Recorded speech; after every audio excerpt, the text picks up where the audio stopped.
Hey you guys, it's Anne-Marie. So I just did an amazing reading and the fucking thing didn't even record. So we're going to reshuffle the cards here and just kind of get, this is a really cool card. I'm going to reshuffle it because I don't judge anybody for their readings, but I like to see the shuffles and see the cards come out. And so because that's how I like to see readings, that's how I'm going to do them. So we're going to get a few messages of clarity if you will like. The divine protect, and no weapon against me shall prosper. I hope everybody has had a great week and you're having a great Friday. I was a little disappointed. I thought I had a phone interview. I had a couple interviews today, but I had a phone interview in the middle of the day, and so I get on the Google Meet thing or whatever, and the lady didn't show up. So I emailed her, and she said, "Well, if you recall, per my email, it's next Friday," and she put the date, and so I kindly responded back with the email she sent me, which it clearly said twice in it that it was today. And I really wouldn't care that I missed it. However, I wanted this interview because this has been a solid job. And so I didn't go to those gig smart app type, whatever you can go to get just like gig work, which would have been great because I need to go to the training today, that gig job, and I could have worked all weekend and it would have been a nice little, at least a decent chunk of change. So I could have got a hotel room for when I had to leave here, at least for a couple days. And so I missed out on that opportunity. But, the good news is that I got a free chocolate frosty today at Wendy's. So, what are you going to do? You got to take the wins. I've never pulled this card. This is number 21. It should be 3. Fate, chance, rebirth. Look at this, though. Because I'm so intrigued with this card, I'm going to grab the book real quick. This is absolutely amazing. Let me read. I'm going to read the book here because this is it would be a disservice to the cards and to you not to, and to the Rune gods and goddesses here. So the 3 sisters. I'll read this to you here. The 3 sisters of unknowing origin. Oh, my earpiece came out. Shit. Who weave the fate into the web of world. They use the clay taken from the well of fate, carving ruins into the bark of the world tree to form destinies. The Greek fates of past, present, and future as they weave the destiny of all beings, including goddesses and gods. Here, they are by the well weaving the threads of fate that resemble the roots of the cosmos, for they hold domination over all. As decisions and actions take place, they weave the consequences of these into the web, each choice a crucial step in the ever-evolving game of life. About their role in shaping the past, present, and future for all. They carve symbols into the wood of the world tree, believed to be the ruin that aids in determining how one's life will play out. They're taking water from the well and mixing it with the snow-white clay, which they sprinkle over the roots for protection from rot and decay. While some aspects in life are fixed and yet to be revealed, we can take strength in knowing that our actions, decisions, and attitudes can affect how our threads are woven and how we respond when the unexpected arises.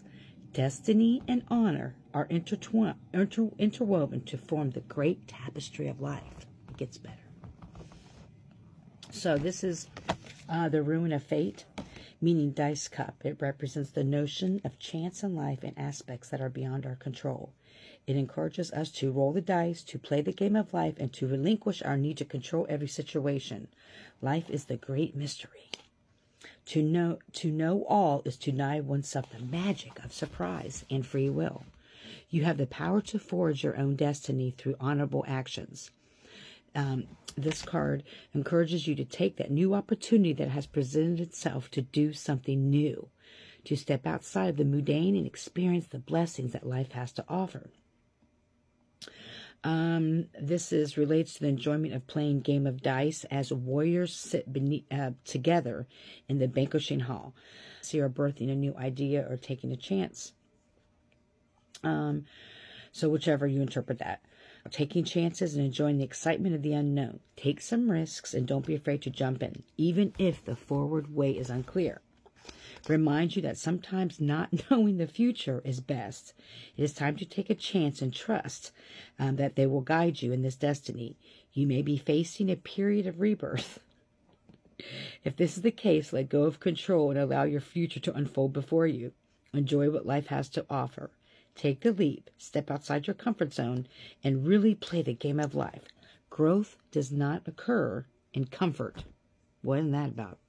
The truth. It's time to roll the dice and see what Marbles has to offer. Look at it again. So you can really see. Now you heard the card. Now you can see what they're doing. Wow. So I just happened to turn the next page. I didn't pull the card, but the next card after that is, it talks about secrets, hidden truths, and risks. There's going to be some wisdom that you need to gain, and it's going to be important for you to take these risks, to start to take the game of life, to start taking chances of life. What is the shadow and light of this situation? Someone may be afraid to take these risks. What's the shadow and light, Spirit, please? What an amazing card. Wow, that deck is amazing. That's the Norse goddess Rune Oracle, by the way. An amazing deck. What's the shadow and light of it, Spirit?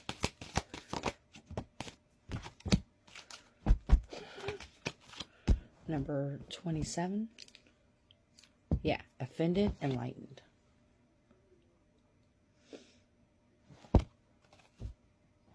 If you see her arm, she's bound. But her third eye's bursting open. Her third eye's bursting open, but she's binding herself where her heart is. And that's what reminds me, like, you're not taking this risk. Spirit, show me. You're worried about offending people with your light. You're worried about how it's going to look on the outside when you take this risk. And that means you're binding yourself. And you're preventing yourself from true enlightenment in the sense of taking this risk. Or whatever that means for you. Whatever this risk is. Whatever that you need to release control of. It's time for you to step out of your comfort zone. And the more chances that you take, now, like I've said before, don't be willy-nilly and shit. You know, this is for the light, the divine light, okay? So the more chances you take, even if you offend people, the more enlightened you'll be, the more answers you'll get, the more things that are hidden in the dark will come to light for you. Each step forward in the positive direction, doesn't matter how big or how small it is, every risk that you take, and if it's of the light and with good purpose and you have good intentions and it's with love and you mean well with it, the more will be revealed to you. It will be confirmed, but you have to trust the Spirit and trust divine first. You take the step and then you get the confirmation. Sometimes we get the confirmation that we should go someplace, but I know most people will say, usually you have to take the risk and then the confirmation comes. Like after you trust it, after you trust your intuition, after you use your faith. You have to have faith in the divine. You have to have faith. Okay, what do we need to surrender to? Surrender to the need to always be right.